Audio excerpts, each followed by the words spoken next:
குரல் சேனல் நண்பர்களுக்கு வணக்கம். நம் ஐயன் சுவாமி ஐயப்பனை பற்றிய கதையை இந்த காணொளியில் காண்போம். பழங்காலத்தில் கேரளாவில் பெரும் செல்வ செழிப்போடு செழித்து இருந்த நாடுதான் பந்தள நாடு. இந்த பந்தள தேசத்தை ஆட்சி செய்த மன்னர் ராஜசேகரன் மிகவும் நீதியும் நேர்மையும் கொண்டவராக இருந்தார். இவர் ஆட்சியில் பந்தள தேசம் மிகவும் வளமாகவும் மக்கள் மிகவும் மகிழ்ச்சியாகவும் இருந்தனர். எளிதாக கூற வேண்டுமென்றால் அவருடைய ஆட்சிக்காலம் அந்நாட்டின் பொற்காலமாக இருந்தது. செல்வமும் நாட்டில் நிரம்பி வழிந்ததாக கூறப்படுகிறது.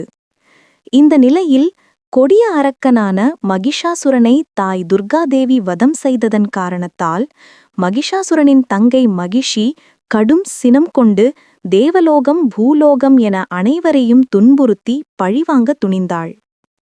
அவள் பிரம்மனை நோக்கி, ஓம் நமோ பிரம்மனே நமஹ, ஓம் நமோ பிரம்மனே நமஹ, ஓம் நமோ பிரம்மனே நமஹ என்று தவம் செய்தாள்.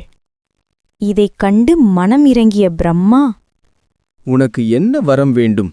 எதற்காக கடுமையான தவத்தை மேற்கொண்டாய்? பம்மரே, தாங்கள் என் முன் காட்சி தந்தமைக்கு நன்றி. எனக்கு ஒரு வரம் வேண்டும். எனக்கு மரணமே நிகழக்கூடாது. மகளே, இந்த பூமியில் பிறந்த அனைவருக்கும் என்றாவது ஒரு நாள் மரணம் என்பது நிச்சயம் நிகழும் ஒன்றாகும். இதுதான் இயற்கை நியதி. சரி, அப்படியென்றால் எனக்கு மரணம் ஒன்று நிகழ்ந்தால் அது சிவனுக்கும் விஷ்ணுவுக்கும் பிளந்த புத்திரனால் மட்டுமே எனக்கு மரணம் நேர வேண்டும்.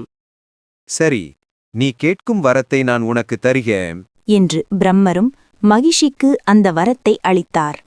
வரம் பெற்ற மகிஷி தேவர்களையும் மக்களையும் கடுமையாக துன்புறுத்தினாள். மகிஷியின் கொடுமைகள் தாங்காமல் தேவர்கள் சிவபெருமானிடம் முறையிட்டனர்.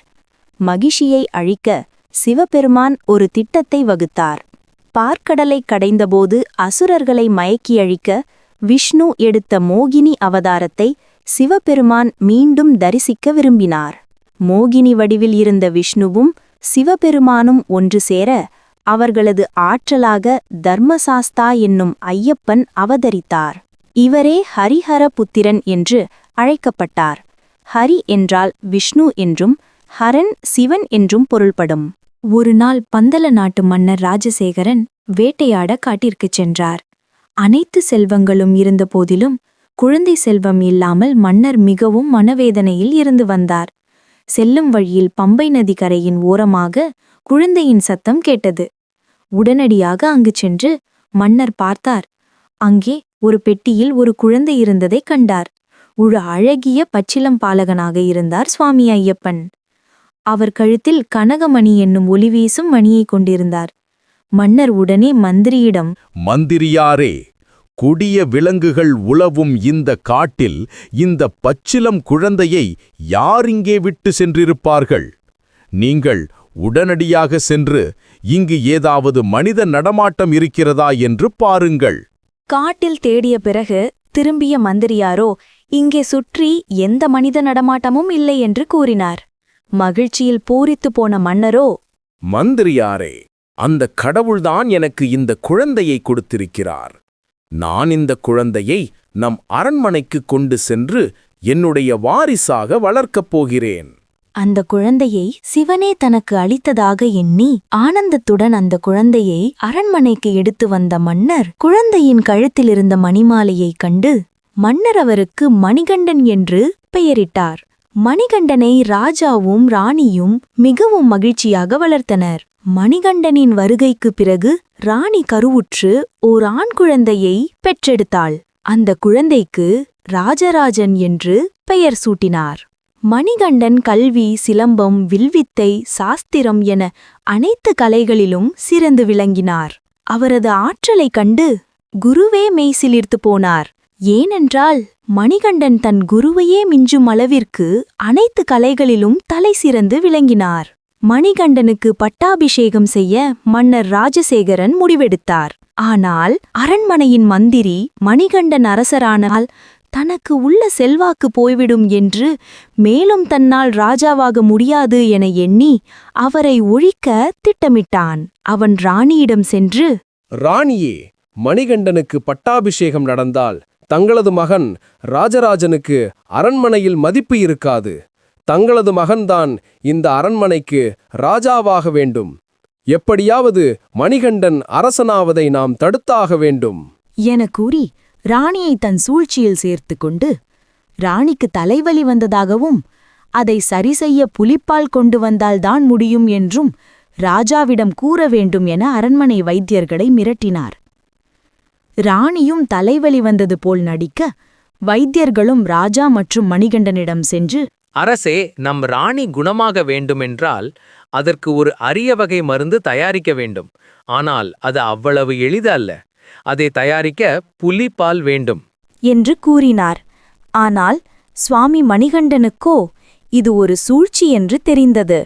எனினும் தான் அவதாரம் எடுத்ததன் நோக்கத்தை நிறைவேற்ற இதுவே சரியான நேரமென்று உணர்ந்தார். நான் காட்டுக்குச் சென்று புலிப்பால் கொண்டு வருகிறேன் என்று கூறி மன்னரின் தடையையும் மீறி மணிகண்டன் அடர்ந்த காட்டிற்குள் புறப்பட்டார். அப்போது அவர் வழியில் தனது தளபதியான வாவர் மற்றும் வீரர்களான வில்லன், மல்லன் போன்றோரின் துணையுடன் பல சண்டைகளை வென்றதாக ஒரு கதை உண்டு. மணிகண்டன் புலிப்பாலை தேடிச் சென்றபோது மகிஷி அழுதா நதிக்கரையில் அவருக்கு எதிர்ப்பட்டாள். மணிகண்டனுக்கும் மகிஷிக்கும் இடையே பெரும் போர் நடந்தது. மணிகண்டன் அவளை அம்பால் வீழ்த்தி தரையில் தள்ளி அவள் மேல் நர்த்தனமாடினார். மகிஷி தனக்கு அழிவு நேர்ந்தபோது சிவனுக்கும் விஷ்ணுவுக்கும் பிறந்த புத்திரனால் மட்டுமே தான் அழிய முடியும் என்ற வரத்தை நினைவுகூர்ந்து சாப விமோசனம் பெற்றாள். அவள் மாளிகைப்புறத்தம்மாவாக உருமாறி, ஐயனே, தங்களை தரிசித்ததில் எனக்கு மிகவும் மகிழ்ச்சி. நான் தங்களை திருமணம் செய்ய விரும்புகிறேன். தேவி, இது எனக்கு ஒரு பிரம்மச்சாரி அவதாரம். இருப்பினும் தங்கள் கோரிக்கைக்கு இணங்க நான் உங்களை திருமணம் செய்து கொள்கிறேன். ஆனால் தற்போது அல்ல. எனது சபரிமலை ஆலயத்திற்கு எந்த ஆண்டு ஒரு கன்னிச்சாமிகள் கூட வராமல் இருக்கிறார்களோ நான் அப்போது தங்களை மணப்பேன்.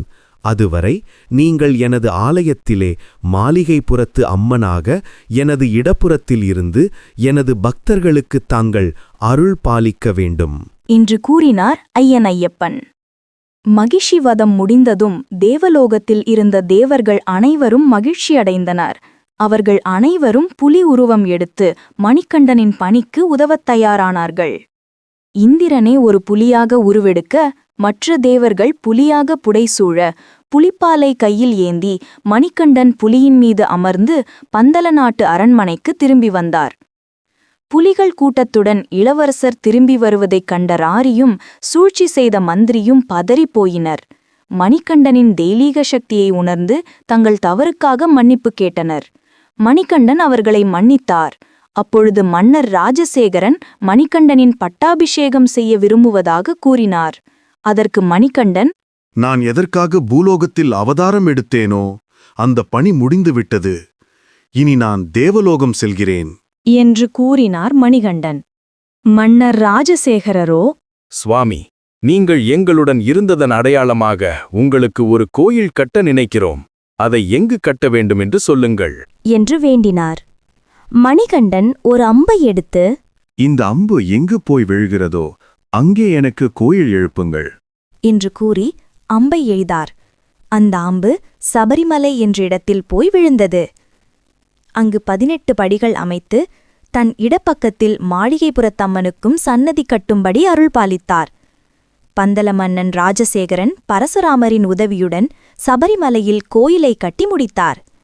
பின்னர் மணிகண்டன் ஐயப்ப சுவாமியாக தவக்கோலம் பூண்டு சபரிமலையில் நிலை கொண்டு மகர சங்கராந்தியன்று பக்தர்களுக்கு மகர ஜோதியாக இன்றும் நமக்கு அருள் பாலித்து வருகிறார்.